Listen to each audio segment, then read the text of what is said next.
This is the revised Bmw X7. Can it be the king of luxury SUVs with all they've done to this SUV right now? Let's find out with Thomas on Autogefühl. Let's go! With the new generation of the BMW 7 Series, including the electric i7, BMW said we can't leave the X7 as it is because there would be a higher gap between these two vehicles, because this is also still supposed to be the top of luxury, but then on the SUV side. And this one here is even, meanwhile, the more important luxury car to BMW if you compare it to the 7 Series. And so it got the 7 Series look here with the very slim daytime running lights on the top and the split to the normal headlamps right here. The kidney here is wider, bigger, and also has the illumination effect when you close or open the vehicle, and also while the main headlamp is running, even while driving, it is illuminated. Very interesting. You can especially see that right here between the fins. So a very, very big presence on the road this one has here now. And by the way, this very interesting color here is called Blue Ridge Mountain. Well, is there also a color called West Virginia? The length at 5 meters 16 or 203 inches. Wheels, these ones are 22-inch wheels, but they're new 23-inch wheels available now. First time from Works at BMW at this sparkling copper tone. Very interesting one. It looks more like a grayish bluish tone, but then there are like these copper particles on the inside, and in this case 23-inch wheels. We also have another white vehicle for you here to show you also the extended shadow line, where then the kidney is in black for a more sinister look. But you don't have to go for it. You can also stay with the more base classic look with more chrome accentuations and so on, and this really upright styling. Air suspension is standard. Both axles, and option you can also get a rear axle steering, so-called integral active steering, and also an anti-tilt control is available that comes together in a package. In the rear, I think design-wise it falls a little bit off if you compare it to the X5 or the X6, but here with this more upright form, you gain space on the inside. With the facelift, you can see here new 3-dimensional tail lamp design with a lot of different nice accentuations, so a lot of attention to detail, and also this chrome strip here is behind glass to let it appear a little bit more subtle. What about the rear and the down here? Autogefühl fake exhaust police alert, because yeah, rear exhaust on the inside and the fake tips around. It still looks beautiful, yeah, but that's what the Autogefühl fake exhaust police is for. Well, and if you need a change in weather, in style and color, then you can also go for the M60 with the 4.4 liter V8 under the hood, here in a very sporty and more aggressive style. The frozen gray color looks beautiful, especially here with the raindrops now on the hood. And then we have also the black frame around, and here the extended shadow line also with the black, all the way black kidney here, looks really impressive. Is it maybe too much? Me personally, I would rather prefer to stick with the more elegant styling of the X7, but what about you? Tell me, rather this sportier look or the more elegant styling for the X7? But this, does look impressive. And you could, for example, also combine the frozen gray color with the normal chrome features and so on. Let's move on to the interior. This is the basic car key. It's also totally enough. You don't need this computer car key. Then here, door closing sound. Really nice, very solid. And here also the panel gaps. So yeah, also when German cars are getting built in the US, they have good build quality.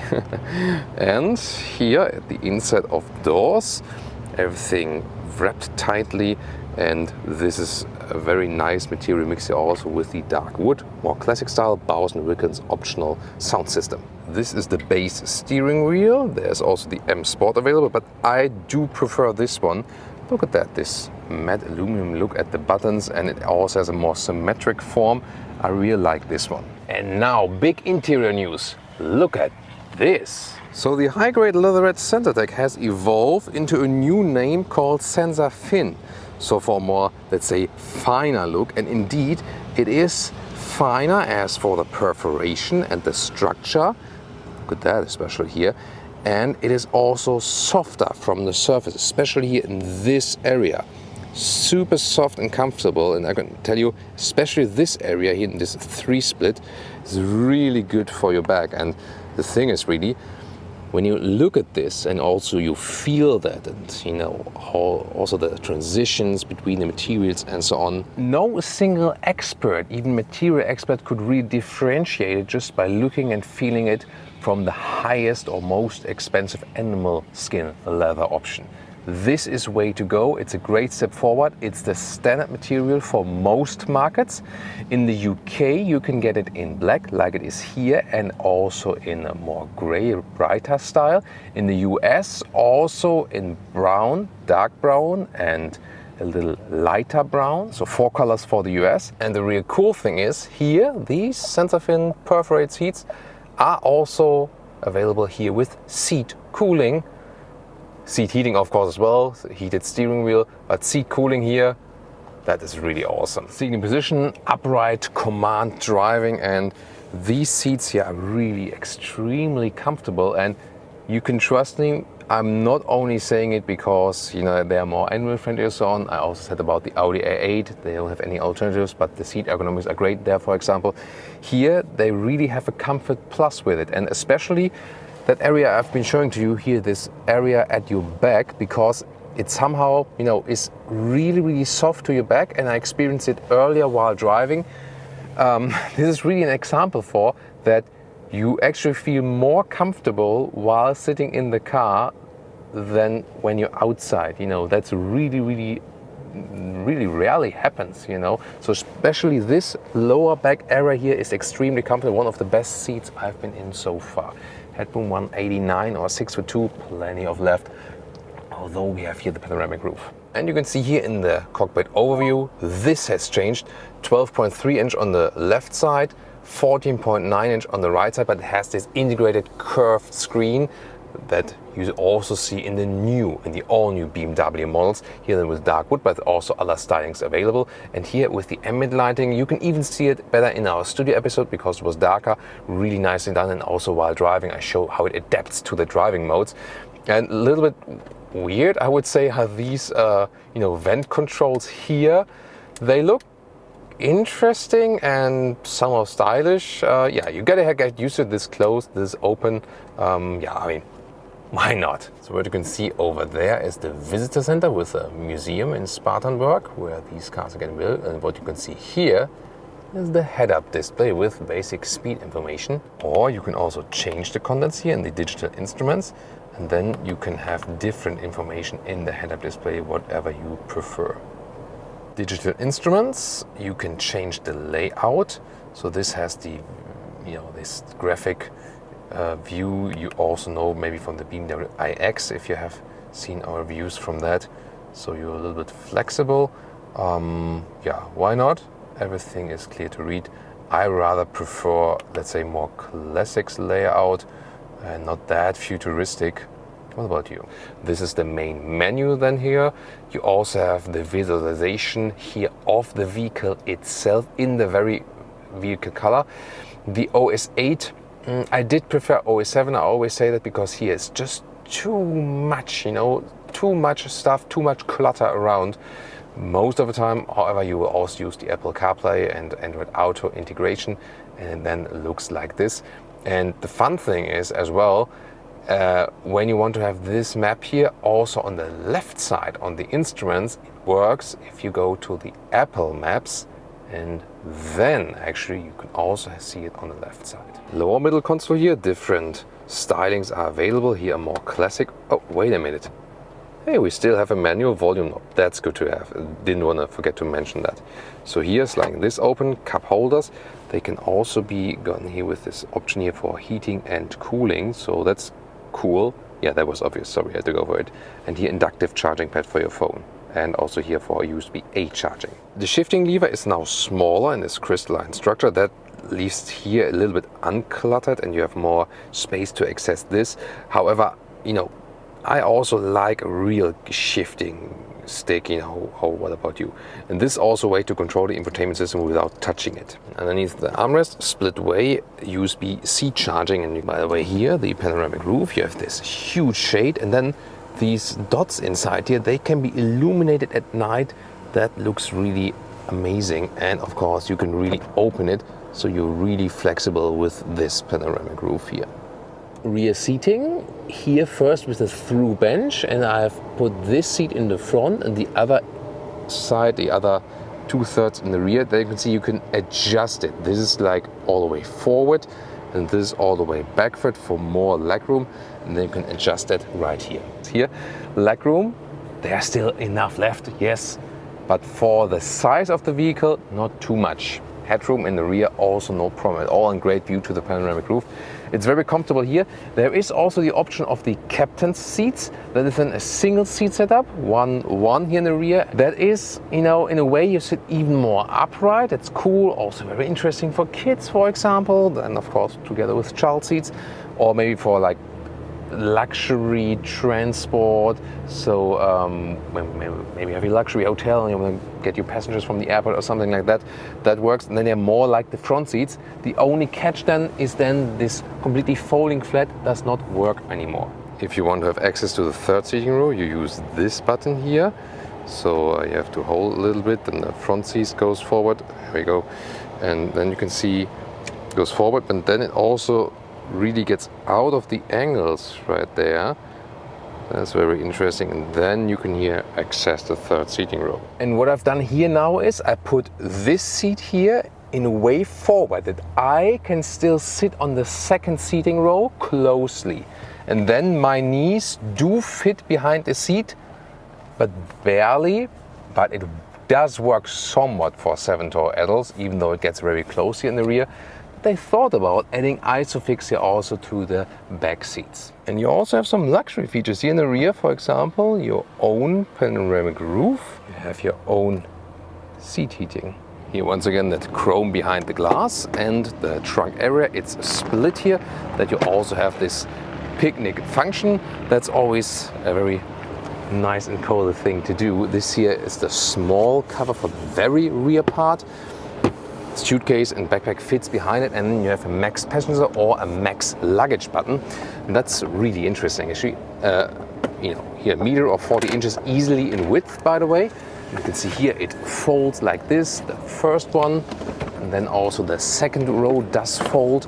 During that I can show you here some more space underneath, and then the length here of the normal trunk is 45 centimeters or 17 inches. Then when you fold the third seating row flat, then you go at about 1 meters 10 or 43 inches. And overall to these front seats, you can see it's easily 2 meters or 78 inches, even a little bit more. Here in reverse, the maximum passenger setup like this. Then third seating row comes up first. Interesting.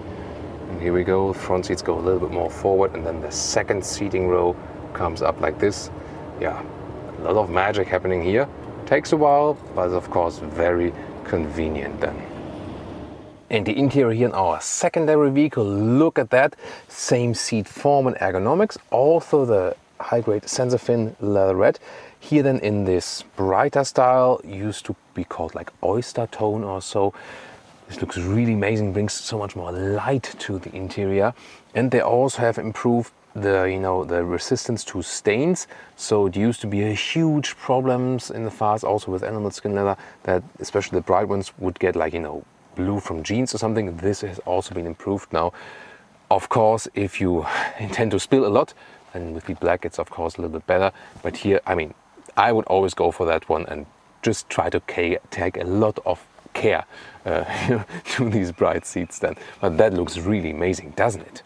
With this vehicle here, we also have the captain's seat set up in the rear, so 2, 6 then overall, also with these beautiful cushions here. They are really very comfortable here in microfiber.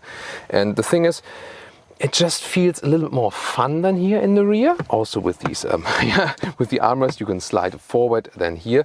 It feels even more executive. So if you intend some, chauffeur use for the car, for example, or long hauls then with back passengers. And again, there's not too much front legroom. And the space is to the front, I feel even a little bit reduced, but still it works for toy adults. It's just a little bit better than here. You have more space with your shoulders, and yeah, it's just more fun here when you have two guys in the back here, also with some additional cup holders here in the back. It feels indeed even more elaborated here, with the catch that you lose the full length then of the trunk. And well, to the third seating row here, of course, then with these armrests, it's not that easy to get to the rear. So this is then once again the catch. I mean, you can squeeze yourself through here, but it's maybe not the most elegant solution then in this case. So then there's the solution here to fold like this, then also electrically moves forward like this. Then you also have this easier access. It also goes, out there in the lower part. So it's a huge opening then to the rear. So this is then in this case the better solution. And when you press the max luggage option, then there you can see we have then here the third seating row folding, and then with these second row seats, you can see here they can move a little bit forward. It takes a while. As for engines, BMW cleared up the portfolio. This year, the 3-liter inline 6-cylinder is the worldwide bestseller. 3 out of 4 X7 are sold with this, and it has a reason. Acceleration figure less than 6 seconds, 380 horsepower, and it is actually the best, most suitable engine for this vehicle, even with a surprising good consumption. Later on more in the driving part. If you want to go more powerful, there's also the 4.4-liter V8. This one then with 530 horsepower and less than 5 seconds in the acceleration figure, but higher fuel consumption. And then there's also for some markets still the 3-liter 6-cylinder diesel.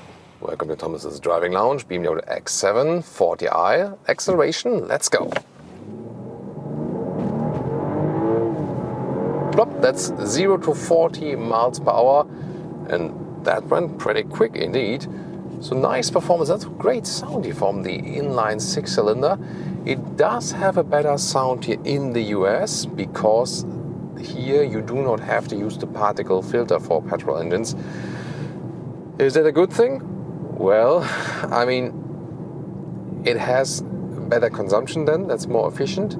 However, there's also more particles coming out, so for breathing, the European regulation is better as for the particle filter, but the sound is worse then, and also, there's less pressure in the whole, manifold system and so on. So for the vehicle, it's better without. For breathing, of course, it's better with the particle filter.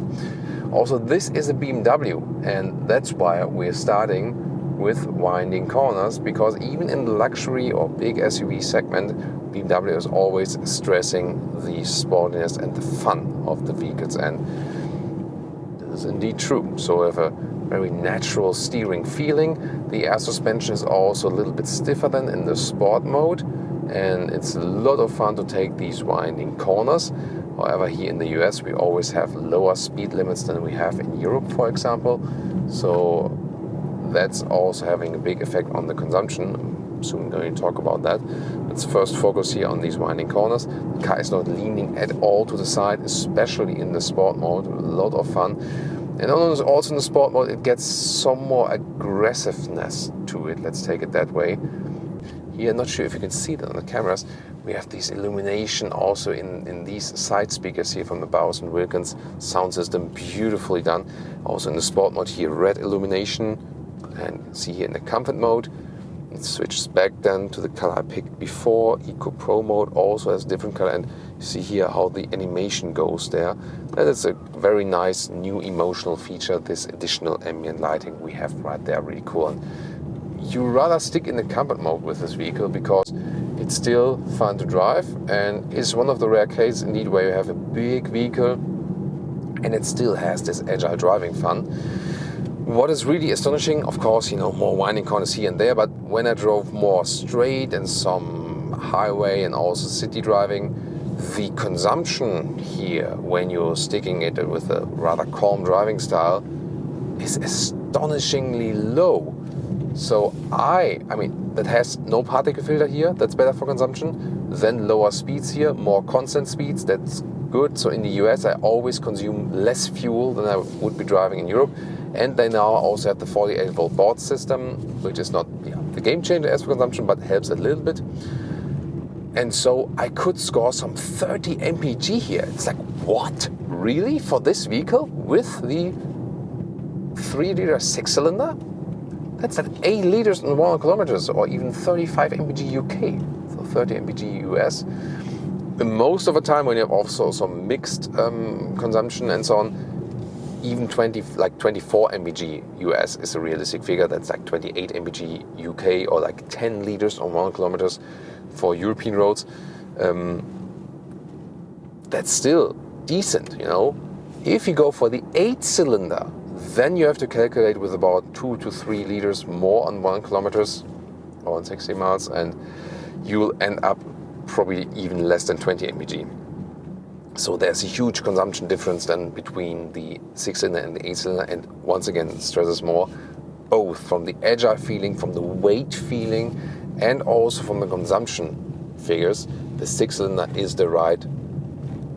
petrol is the right engine both for X5 and X7. So with this mild hybrid system, actually shuts off the engine, for example, when you're rolling towards a traffic light or when you're standing still at the traffic light, for example, you feel that this is happening more often. Supposed to save fuel, well, especially also on paper. If it's really saving fuel in real life, maybe a little bit, but it wouldn't be the biggest game changer. It makes sometimes the driving a little bit calmer because the engine then is shut off earlier, for example, and you have like something of a hybrid feeling, but not majorly. Let's take it that way. You might wonder, yeah, okay, but what about when the engine is being shut off more often and earlier and so on? Doesn't it harm anything? Doesn't it harm the engine? And BMW thought about this too. And so they did also rework of the engine parts and made certain parts, let's say, stronger and more resistant, that it reaches the same durability as before the 48 volt board system. Yeah, there's no wonder that's 47% of X7 sales worldwide go to the US market overall. In Germany, for example, you would really rather go for an X5 to save the additional length. However, this one here equipped with the adaptive air suspension, that's as base, and optional, and we also have it here in this vehicle, then the rear axle steering. And this is a really helpful feature. It fakes a shorter wheelbase because the rear wheels are turning in the opposite direction, and then you can also ease this car around in the parking lot or, for example, in the basement garage. So the car definitely also in the city feels more agile than it looks and gives you a very sophisticated comfort. How much comfort will you get at the end of the day also depends on the wheels. Here in this case, they're not the biggest, but already large 22-inch wheels. It's perfectly fine for this vehicle. However, if you seek the most comfort with this vehicle, stick with the smallest wheels. If you want like more contact to the road, seek a sportier experience and don't care so much about the very fine, thin rolling comfort from the dampening from the tires, then you would go for the 23-inch wheels where from the outside like, whoa, oh my gosh. But from a driving comfort perspective, and also when you think about some soft off-roading here with that one, then of course 23-inch wheels do not really make sense. What you really feel here when driving a city here now, just about 35 miles an hour, it's so calm. You don't really like, you have cars here and there and maybe trucks passing and so on, and it's like, is anything happening at all in the outside world? It's like, nah, I'm just here in the vehicle. I don't hear anything from the outside. So that's really, really convincing. And if you now think about some competitors which are more in the super, super high-end luxury segment, this is super high-end luxury, yes, but you know there are also brands when you think about Rolls-Royce, that's of course from the BMW Corporation, or Bentley, or you think about also maybe Lamborghini, Euros. Okay, some are more performance-oriented, but I'm just talking about super, super expensive SUVs. This one has the advantage that it still conveys a feeling of, hey, it's not over the top, you know? And that might be important for you when on the exterior you don't want to say like, hey, I'm the most exclusive person on earth and I really need to show that. It still has some elegance on the exterior. It has a lot of presence, but it doesn't have this over the top, I want to show everyone how super rich I am factor. Do you know what I mean? And that's also becomes obvious here in the interior, you know. I did like the pre-facelift as for the climate knobs for the control, for example. If you leave it on auto climatization all the time, doesn't matter that much for you then anyway. But besides that, it still has, let's say, a known BMW feeling on the interior, and there are not so many things that are just done differently because to do something different, you know what I mean?